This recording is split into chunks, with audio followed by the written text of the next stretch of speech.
Now, last disorder is leukodystrophies. We have already done two of the leukodystrophies in sphingolipidosis, this and this Krabbe disease and metachromatic leukodystrophies. This dystrophy will also have many similar presentation, but there are others presentation always because it is adrenoleukodystrophy. You can see adrenal. So additional presentation is related to adrenal gland. Adrenal leukotropism means 3H. 3H means what? Hypoglycemia, hypoglycemia, and then what other? Hypotension, and then hyperpigmentation.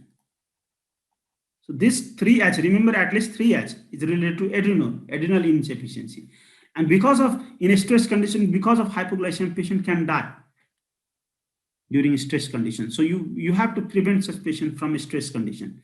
So this is three types of disorder. You know, what is demyelination, white matter, leukodystrophy. Let's see. So in your slide, there may be only leukodystrophies. So you can change this with this topic. X-linked leukodystrophy. So X-linked leukodystrophy can present with this three presentation. You can see in some patient, there will be only, sorry, again, adrenoleukodystrophy. Adreno is missing. So leukodystrophy, some patient present predominantly with leukodystrophy. So this is called childhood cerebral form of anxiety. So leukodystrophy will be prominent. And some adult, if adult can, this type of disease can also appear in adult. Okay, so I have also mentioned here. So cerebral type. So mainly childhood cerebral type is more common between these two. It is a rare disorder, but among rare, this is more common. And this is the most common among all this. Most common presentation is this. Okay. So you can see cerebral, predominant cerebral, you know, what is cerebral, what will be the presentation? Behavioral problem in children, such as struggling to pay attention and then seizures. These are the presentation you see in such patients. Patients will be start at 4 to 8 age. So this is the most common. Let's discuss about this. There will be two types of presentation. One presentation is neurological presentation, other is adrenal presentation. Neurological presentation, you know, stiff leg, first, you know, spastic paralysis, then flaccid paralysis in loss of myelin, if myelin is lost. This is seen in adulthood. Early, normally child is normal during in the beginning, but slowly child get disease. This is the most common. And stiffness, slowly the patient will have, child will have stiffness, and child, and if adult is there, so adult will have stiffness first, then later weakness, pain in hands, peripheral neuropathy. It is peripheral neuropathy. It is related to peripheral neuropathy. So if central myelin deficiency will cause spastic, then peripheral neuropathy will cause weakness. Okay, muscle spasm, you can see weaknesses are there, urinary problem, because when myelin is lost, urinary bladder will have problem.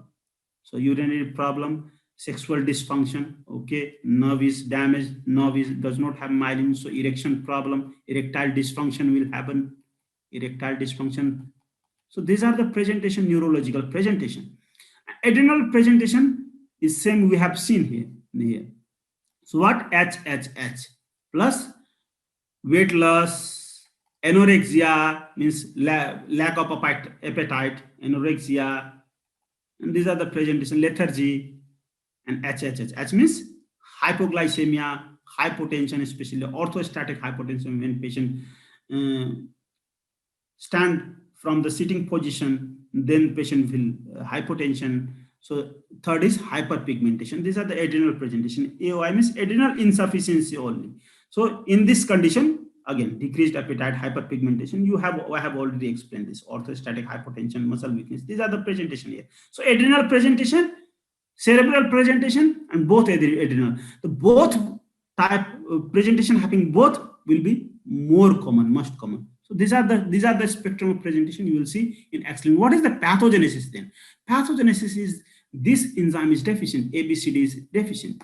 So what is ABCD? This ABCD is it is a channel, okay, ATP binding cassette, ATP binding cassette, ATPA binding B and cassette C.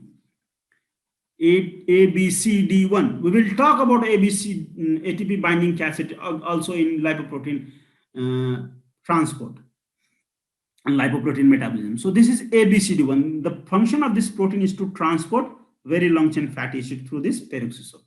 And if this is damaged, no entry of this very long chain fatty acid. So very long chain fatty acid will accumulate very high. So if you test, you do testing, laboratory testing, VL's very long chain fatty acid will be very high. So this is one of the diagnostic test you can do. And because of accumulation of very long chain fatty acid on the cell, so cell will damage. This brain will have problem, then adrenal gland will have problem. This is the pathogenesis you can see here. So this is, you can see pigmentation, hyperpigmentation you can see here. Long-term treatment, we can resolve this with steroid. Long-term treatment with cortisol can treatment this or treat this condition. You can see a lack of white matter. White matter is very less. So this MR shows a lack of white matter, and this is the hyperpigmentation I have shown here. So this is actually this is picture of Addison's disease. Okay, Addison's disease you will study in endocrine is adrenal insufficiency. Pure adrenal insufficiency is called Addison's disease. Okay, so this is presentation. Adrenal insufficiency means Addison's disease. Understand that. So in conclusion, we have done this. You can go through this. The function of peroxisome is written there. This is from first aid, Zellweger syndrome, Rebson disease, adrenal leukodystrophy. So these three conditions are given in your first aid. That is why this become important. Okay. So you can go through this very presentation. You can now understand presentation and deficiency very nicely.